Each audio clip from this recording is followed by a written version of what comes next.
Well, folks, this has been a big week. Out of about 13 years of my participating with the Wyoming Legislature, this is unique because this being the first week of the 2025 season, what we've already watched is starting with the ceremonies on Tuesday, where I was honored to have the privilege of opening the session in their opening ceremonies in prayer, and then watching a number of people take the oath of office. It was just a tremendous thing to watch how so many good things have happened as a result of this last 2024 election season. Already then, we've watched good legislation come through first. And over the last 13 years, normally what happens with the existential bills that we deal with at Wyoming Family Alliance, bills like life, when does life begin? Or what is a woman? Or what is a man? Those kind of questions often get pushed toward the end of the session. This year, it happened right at the beginning.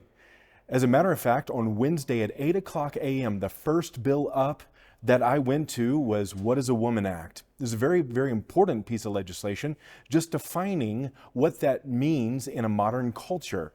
Because often people have tried to say, well, that's just left up to the individual, however they feel on a particular day.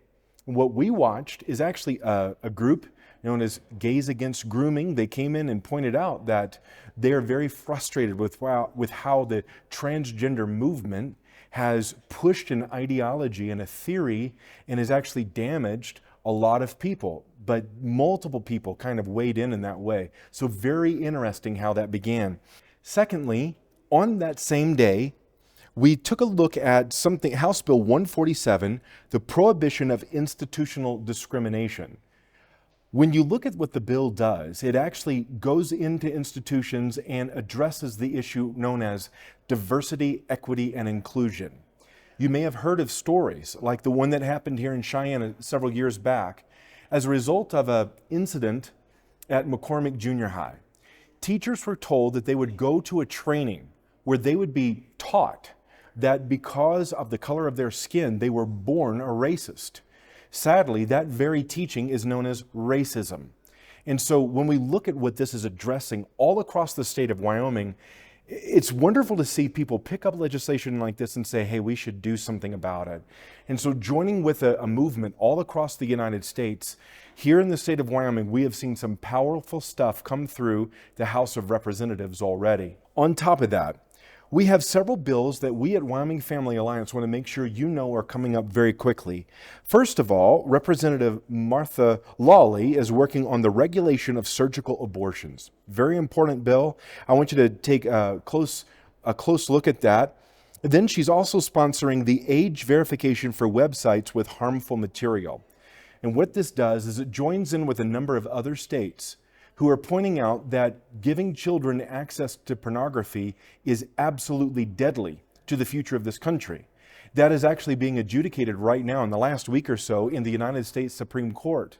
And it looks like that is going to actually go very well for people who are trying to make sure that children are not harmed by this harmful content. And so it's important that Wyoming jump in on that.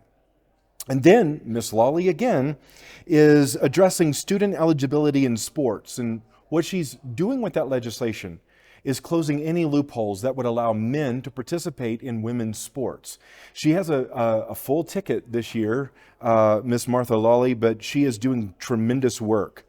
Another one is we're looking at chemical abortions just requiring at least an ultrasound. Speaker of the House Nyman is working on that legislation. That should be heard sometime in the near future as well. And then also, Ms. Lawley again is working on protecting women's privacy in public spaces.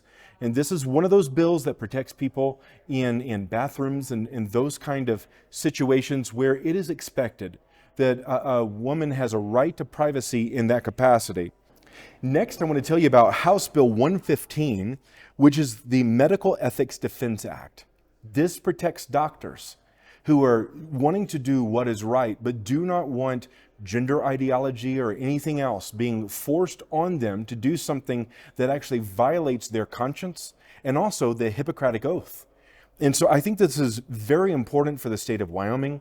We've already seen undue pressure placed on doctors by different groups. And it's sad. We had a Dr. Cuban who was removed from a board just this last year because he had the audacity to try to very kindly reach out to the legislature last year.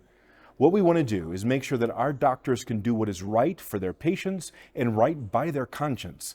And so that Medical Ethics Defense Act is very, very important. Two more bills I want to highlight today, and by no means does that mean that we are completely done with everything, because we have several bills that are still to roll out. They have about another week before they are finished putting those bills out on the website. But I do want to bring your attention to a bill called Obscenity Amendments. Again, this goes into the library and is very careful to try to point out what kind of books should not be put in the hands of children.